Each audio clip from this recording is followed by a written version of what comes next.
पूरे घर में मालती देवी का हुक्म चलता था।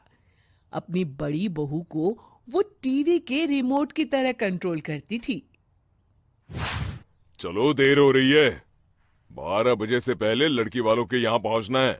हाँ हाँ, चलती हूँ।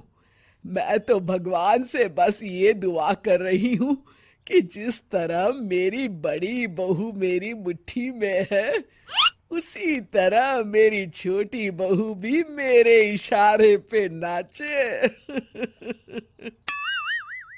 अरे भगवान, भला इस घर में किसकी हिम्मत है जो तुम्हारे खिलाफ जाने की हिमाकत करे। इस तरह मालती देवी अपने छोटे बेटे की भी शादी कर देती हैं। मालती की छोटी बहू फैशन डिजाइनर का कोर्स करके आई थी। उसका सपना था कि शादी के बाद वो अपना खुद का बुटीक खोले। एक दिन, क्या बात है छोटी, तू तो एक से बढ़कर एक डिजाइन बना लेती है। इसमें कौन सी बड़ी बात है दीदी? आप चाहे तो मैं आपको भी सिखा सकती हूँ। हाँ, फिर हम दोनों मिलकर एक बुटीक खोल लेंगे। लेकिन दीदी, उसके लिए तो बहुत पैसे लगेंगे। हाँ तो क्या हुआ, पैसे माँ जी से ले लेंगे। हाँ हाँ, मेरे पास तो पैसों का पेड़ है ना, तोड़ के तुम दोनों को दे दूंगी। मेरी एक बात अच्छी तरह समझ लो, मैं तुम दोनों को एक ढेला भी नहीं देने वाली। बड़ी आई बुटीक खोलने वाली। ये आप क्या कह रही हैं माँ जी? आप हमारी मदद नहीं करेंगी तो कौन करेगा? अरे अगर बुटीक खोलने का इतना ही शौक है तो अपने माँ बाप से पैसे क्यों नहीं मांग लेती? मेरे पैसों पर क्यों आंख गड़ाए बैठी हो तुम दोनों? इस तरह अपने इरादे स्पष्ट करके मालती देवी वहां से चली जाती है। अरे ये क्या दीदी, माँ जी तो साफ मुकर गई।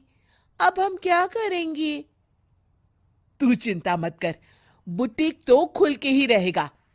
कहते हैं कि घी जब सीधी उंगली से नहीं निकलता तो उसे उंगली टेढ़ी करके निकालना चाहिए। माँ जी अपने आप को समझती क्या है?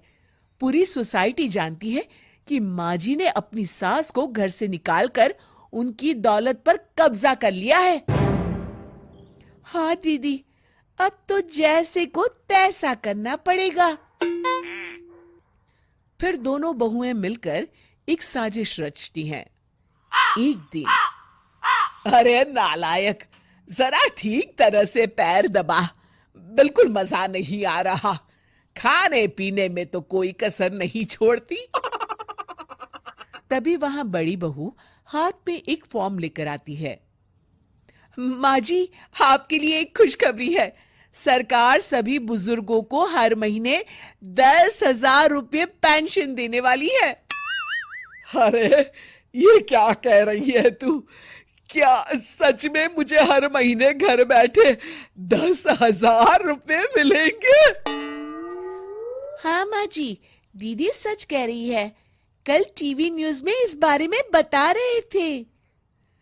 बस आप ये फॉर्म पढ़ के इसे भर दीजिए और अपने दस्तखत कर दीजिए। मैं इन्हें ले जाकर जमा करवा देती हूँ। अरे नालायक, बड़ी कामचोर है तू। इस बुढ़ापे में कहा तुम मुझसे फार्म भरवा रही है, खुद ही भर ले। मैं दस्तखत कर देती हूँ। ठीक है माँ जी। फिर बड़ी बहू बड़ी चालाकी से फॉर्म के पन्नों के बीच प्रॉपर्टी के पेपर छिपा कर रख देती है और उन पर मालती देवी के दस्तखत करवा लेती है। कुछ दिनों के बाद मालती देवी अपने पति के साथ 2 दिनों के लिए अपने एक रिश्तेदार के यहाँ जाती है। दूसरी तरफ दोनों बहुएं पूरे घर पर अपना कब्जा कर लेती हैं। मालती देवी जब अपने रिश्तेदार के यहाँ से लौटती हैं, तब अपने कमरे में ताला लगा देख आग बबूला हो जाती है। अरे नालायको, मेरे कमरे में इतना बड़ा ताला किसने लगाया है? माँ जी, ये कमरा तो मैंने अपने बेटे रोहन को दे दिया है और आज से आप बाहर कोने में जो छोटा कमरा बना है ना, वहां रहेंगी। अच्छा, मैं उस सड़ेले कमरे में रहूंगी है? तेरी ये कहने की हिम्मत भी कैसे हुई? और मेरी इजाजत के बिना मेरा कमरा देने वाली तू होती कौन है? लगता है तू भूल गई, इस घर की मालकिन मैं हूं। तभी वहां छोटी बहू आती है। अरे माँ जी, आप इस घर की मालकिन नहीं है। अब इस घर की नई मालकिन हम दोनों बहुएं हैं। ये देखिए, इन प्रॉपर्टी के पेपर पर आप ही के दस्तखत है। अरे भाग्यवान, ये तुमने क्या कर दिया? दस्तखत करने से पहले एक बार ठीक से पढ़ तो लेती। अरे लेकिन मेरी बहुएं मेरे साथ ऐसा कैसे कर सकती है? अरे तो इसमें कौन सी अचरज की बात है? तुमने भी तो अपनी सास को घर से बाहर निकाल दिया था। टूटा फूटा ही सही, शुक्र करो कि इन दोनों ने कम से कम हमें रहने के लिए कमरा तो दिया। तुमने तो अपनी सास को वो भी नहीं दिया था। आज समझ में आया, जैसी करनी वैसी भरनी। चलो, अपना सामान उठाओ।